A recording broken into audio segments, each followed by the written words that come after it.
కడప నగరంలోని వైఎస్ఆర్ ప్రెస్ క్లబ్లో శుక్రవారం శ్రీ ఛత్రపతి శివాజీ మరాఠా సేవా సంఘ్ మరియు శ్రీ ఛత్రపతి శివాజీ ఐక్యవేదిక కడప నగరం ఆధ్వర్యంలో 16వ తేదీ ఆదివారం ఉదయం శ్రీ ఛత్రపతి శివాజీ మహారాజ్ జయంతి సందర్భంగా కడప నగరంలో శోభాయాత్ర నిర్వహిస్తున్నట్లు గౌరవాధ్యక్షుడు ఏవిఆర్ గ్రూప్ ఆఫ్ ఇన్స్టిట్యూషన్స్ అధినేత అంబారపు వెంకటేశ్వర్లు, చైర్మన్ రవిశంకర్ రావు చవాన్, బీజేపీ రాష్ట్ర నాయకులు లక్ష్మీనారాయణ రెడ్డిలు, భాస్కర్ వర్మ, భారవీలు తెలిపారు.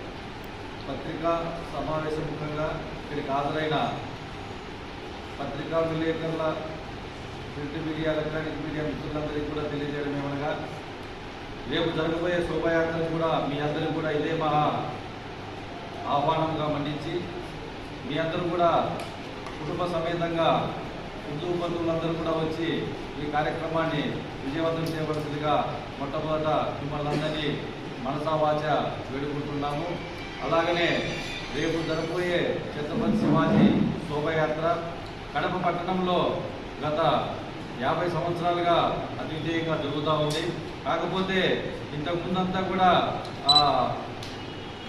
బిల్డప్ ఏరియాలోని కొంత భాగానికి పరిమితమైన ఈ శోభాయాత్రను లాస్ట్ ఇయర్ నుంచి 2024 ఫిబ్రవరి 19వ తేదీన తలపెట్టిన శోభాయాత్రకు హిందూ సంఘాలందరూ కూడా ఐకమత్యంగా కలిసి వచ్చి ఛత్రపతి శివాజీ ఒక్క కులానికో ఒక వర్గానికో సంబంధించిన వ్యక్తి కాదు.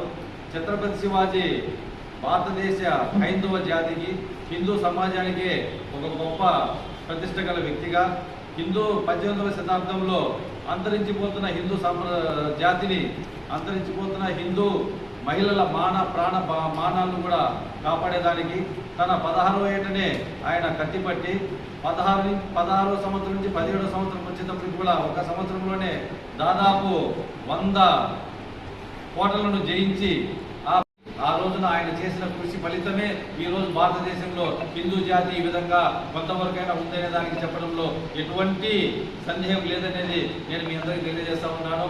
ఆ మహానుభావుని యొక్క జయంతిని ప్రతి సంవత్సరము భారతదేశంలో ప్రతి పట్టణంలో ఊరు వాడా కూడా ఆయన జయంతిని ఒక శోభయాత్రగా, ఆయన చిత్రపటాన్ని పెట్టుకుంటే ఊరంతా కూడా ఒక శోభయాత్రగా ఈ కాషాయ టోపీలు, కాషాయ జెండాలతో ఒక అద్భుతమైన శోభయాత్రగా ఒక హిందువుల ఐక్యతను నిర్వర్తించే విధంగా కూడా శోభయాత్ర భారతదేశం అంతటా కూడా 19వ తేదీ ఆయన జయంతి రోజున జరుగుతూ ఉంది. మనకు కడప పట్టణంలో ఒక 2 రోజుల ముందుగా మన హిందూ బంధువులందరి యొక్క ఆలోచన మేరకు ఆదివారం అయితే మన శోభయాత్ర కొంచెం దిగ్విజయంగా ఉంటుంది, అందరూ పాల్గొనేదానికి అనుకూలంగా ఉంటుందనే ఉద్దేశంతో వచ్చే ఆదివారం 16వ తేదీ ఉదయం 7 గంటలకు శ్రీ మాతాంబవాణి గుడి దగ్గర నుంచి 7 గంటలకు ప్రారంభమై రెండో గాంధీ బొమ్మ, మొట్టమొదటి గాంధీ బొమ్మ, 7 రోడ్స్, ఆ తర్వాత క్రిస్టియన్ లైన్లో నుంచి కోర్టెడ్ సర్కిల్, కాగితాలపేట,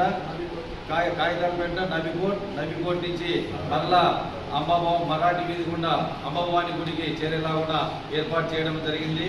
ఈ విశేషమైన ఈ శోభయాత్రకు కడప పట్టణంలోని హిందూ సంఘాలు, హిందూ బంధువులు, హిందువులైన ప్రతి ఒక్కరు కూడా ఈ ఈ ఈ ఛత్రపతి బిరుదు పొందిన ఈ శ్రీశైలంలో బ్రహ్మరాంబిక వారి చేత స్వయంగా ఆయన ప్రార్థన చేసి ఆమె స్వయంగా వచ్చి ఆయనకు ఒక ఖడ్గం బహుకరించి ఆ ఖడ్గంతోనే ఆయన యుద్ధం చేసి భారతదేశాన్ని అంతా కూడా కాశ్మీర్ నుంచి కన్యాకుమారి వరకు జయించడానికి ఒక మన చరిత్ర ఆయన చరిత్ర చెప్తా ఉంది.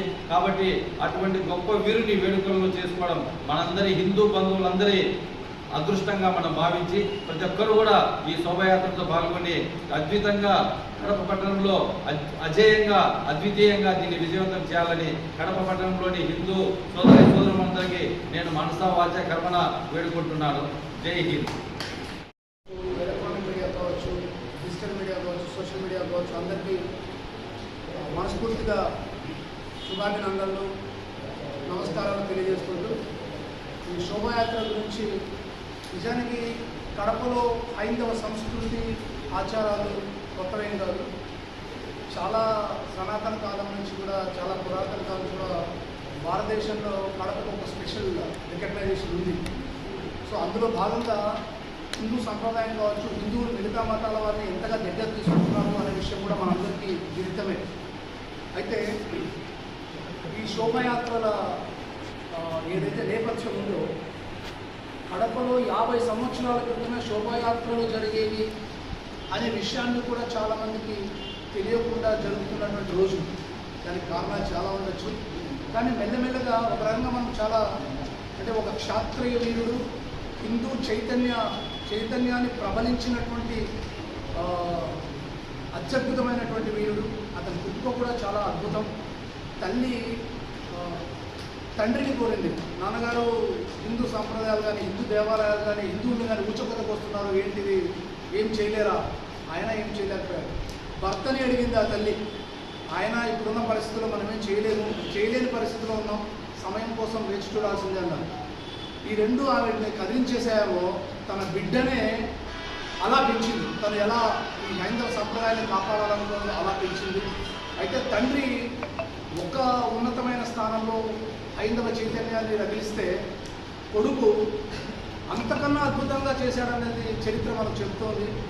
అటువంటి చరిత్రని, అటువంటి వీరోచితమైనటువంటి గాథల్ని, అలా కుటుంబ నేపథ్యాన్ని, దేశాన్ని, దేశం మీద ఉన్న భక్తిని, పరాయి పరిపాలనని వ్యతిరేకించి పోరాడి ప్రాణాలు అర్పించి ఈరోజు హైందవ సంస్కృతి ఇంకా భారతదేశంలో 50% ప్రజలు ఇంకా ఉండగలుగుతున్నారు. ప్రపంచం మొత్తం హైందవ సంస్కృతికి ఉన్నటువంటి గౌరవం ఇంకా నిలబడింది, ఇంకా పునరుద్ధృతి అవుతుంది అని అనడానికి ఆద్యం పోసిన వాళ్ళల్లో ముగ్గురు కనిపిస్తారు నాకు. అదృష్టమో దురదృష్టమో అందరూ కూడా 40 సంవత్సరాల చనిపోయిన వాళ్ళే. ఒకరు వీరోచితంగా కోరినట్టు Chhatrapati Shivaji, cyclone monk of ఇండియాగా పేరుగాంచిన స్వామి వివేకానందుడు, అంతకుముందు తీసుకుంటే ఆదిశంకరాచార్యులు, కాశ్మీర్ నుంచి కన్యాకుమారి వరకు దాదాపు 4-5 సార్లు ఆయన కాలినడకలో తిరిగి అద్భుతాలు సృష్టించిన వ్యక్తుల్లో వీళ్ళు ముగ్గురు కనిపిస్తారు. సో దయచేసి ఈ చరిత్రనంతా ఎలాగైతే ఒక తల్లి బిడ్డను పెంచగలిగిందో వీరత్వంతో కాపాడగలిగే తత్వాన్ని, క్షత్రియ తత్వం అనేది ఒక వ్యక్తికి సంబంధించింది కాదు, ఒక మనసుకు సంబంధించింది.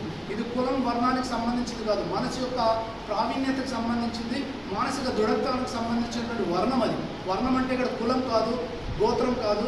ఇదేంటంటే మానసికంగా మనిషికి ఉండాల్సిన దృఢత్వాన్ని పాటించినటువంటి పెంచినటువంటి తల్లి ఒక ఆదర్శమైతే, దాన్ని పాటించిన కొడుకుగా ఈయన ఆదర్శమైతే, ఒక తండ్రిగా కొడుకు మళ్ళీ ఎలా పెంచడం అనేది, ఈ అన్ని ఆదర్శాన్ని మన పిల్లలకు తెలిసేటట్టు చేయాలి. కాబట్టి ప్రతి కుటుంబం నుంచి ఈ ఛత్రపతి శివాజీ శోభాయాత్రని ఎప్పటి నుంచో జరుగుతున్నది అన్నది పక్కన పెడితే చేసుకుంటూ వస్తున్నారు, మనం హర్షించాల్సిన విషయం అది.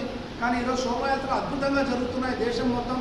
దానికి నాంది కడపలో ఎప్పటి నుంచో జరుగుతుంది. దాన్ని అందరికీ తెలియపరిచి ప్రతి ఒక్కరూ కుటుంబంలో ఉన్నటువంటి పిల్ల, పాప, తల్లి, తండ్రి, మహిళలు ముఖ్యంగా పార్టిసిపేట్ చేసి పాల్గొని శోభాయాత్రని జయప్రదం చేస్తారని కోరుకుంటూ, మీ అందరికీ మరొకసారి నాకు ఈ అవకాశం ఇచ్చినందుకు, అందరిని ఆహ్వానించడానికి, భాగంగా నన్ను కూడా ఇక్కడికి విచ్చేసినందుకు, అయోధ్య ఐక్యవేదిక వ్యవస్థాపక సభ్యులందరూ కలిసి కూడా ఈ శోభాయాత్రకి మరొకసారి మనస్ఫూర్తిగా ఆహ్వానిస్తున్నాం. జై హింద్, భారత్ మాతా కీ జై.